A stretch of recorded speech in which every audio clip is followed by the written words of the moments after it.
Olá! Hoje a gente vai explorar um jeito bem diferente de olhar para as coisas negativas que acontecem na vida. É uma perspectiva que, olha, pode de verdade virar a chave. Vamos nessa? Quem nunca se sentiu assim, não é mesmo? Aquela sensação frustrante de que, não importa o que se faça, certos desafios simplesmente não vão embora, seja na vida profissional, nos relacionamentos ou com dinheiro. Pois é, são situações que todo mundo conhece. E são justamente esses eventos que fazem a gente parar e se perguntar: ué, por que isso de novo? Essa é a pergunta que sai quase no automático, né? O problema é que ela nos coloca num papel de vítima, como se a vida estivesse acontecendo com a gente, e não o contrário. Tira todo o nosso poder de agir. Mas e se o X da questão não for o evento em si, mas a pergunta que a gente faz sobre ele? A fonte que estamos analisando hoje sugere que é exatamente aí que o jogo muda. Vamos entender melhor essa ideia central? A de que todo problema, por mais chato que pareça, pode ter um propósito. Ele pode estar servindo para alguma coisa na nossa vida, uma função que a gente nem percebe. E aqui está a grande virada de chave. É sair da pergunta, por que isso acontece comigo, para uma totalmente nova. O que isso está fazendo por mim? Parece uma coisinha boba, mas essa mudança transforma o problema. De um ataque, ele vira uma mensagem, e aí o controle volta para as nossas mãos. Então, qual é a lógica por trás disso? A ideia é que um problema pode, sem a gente perceber, estar nos protegendo de uma decisão que não queremos tomar, de uma responsabilidade que dá medo ou até de uma intimidade que parece arriscada demais. Tá, eu sei, essa ideia pode parecer meio abstrata, né? Então vamos trazer isso para a vida real com alguns exemplos bem práticos. Vamos pensar um pouco. Como é que a falta de dinheiro, algo que a gente obviamente não quer, poderia de alguma forma estar servindo para alguma coisa? Parece até loucura, né? Mas olha só que interessante. Talvez se a situação financeira de uma pessoa se resolvesse, ela teria que encarar de frente a decisão de terminar um relacionamento, por exemplo. Nesse caso, o problema com dinheiro funciona como uma barreira, uma proteção contra uma dor que parece ser ainda maior. Agora, vamos para outro exemplo clássico, o conflito no relacionamento.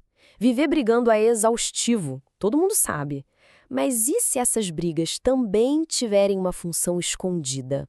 Às vezes, a briga é um jeito, mesmo que inconsciente, de manter o parceiro ou a parceira a uma distância segura. É uma forma de evitar uma intimidade mais profunda, ou de não precisar amadurecer para a próxima fase da relação, que talvez exija mais compromisso. E aqui está a grande sacada. O problema não vai embora por mágica. Ele fica ali, firme e forte, porque em algum nível ele ainda serve para alguma coisa. É por isso que os ciclos se repetem tantas vezes.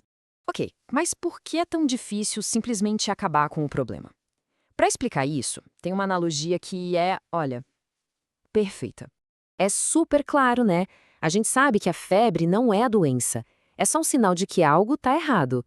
Tomar um remédio para a febre dá um alívio, mas não cura a infecção.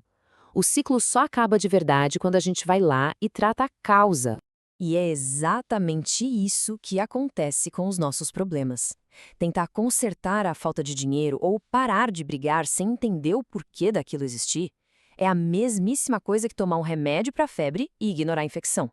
O alívio pode até vir, mas o problema de fundo, esse continua lá. Beleza, então como é que a gente faz para tratar a infecção e não só a febre? A resposta está em mudar o tipo de pergunta que a gente se faz. São perguntas que vão fundo, sabe?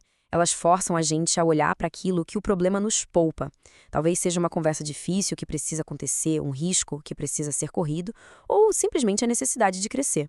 E aí vem a pergunta de ouro, talvez a mais difícil de todas, porque ela exige uma honestidade brutal com a gente mesmo. A resposta para essa pergunta geralmente revela a tal da utilidade oculta que mantém o problema vivo. E é aqui que a mágica acontece, sabe? Porque a partir do momento em que a gente ganha essa consciência, a gente ganha também um poder de escolha. Dá para olhar e decidir conscientemente. Ok, entendi por que mantive isso até agora, mas não preciso mais dessa proteção. Estou pronto para encarar o que estava evitando. No fim das contas, a ideia é essa. Um problema recorrente não é um destino, um beco sem saída. É um sinalizador, um mensageiro. Ele está apontando para uma área da nossa vida que precisa de atenção, de crescimento. A grande questão é, será que a gente está parando para ouvir a mensagem?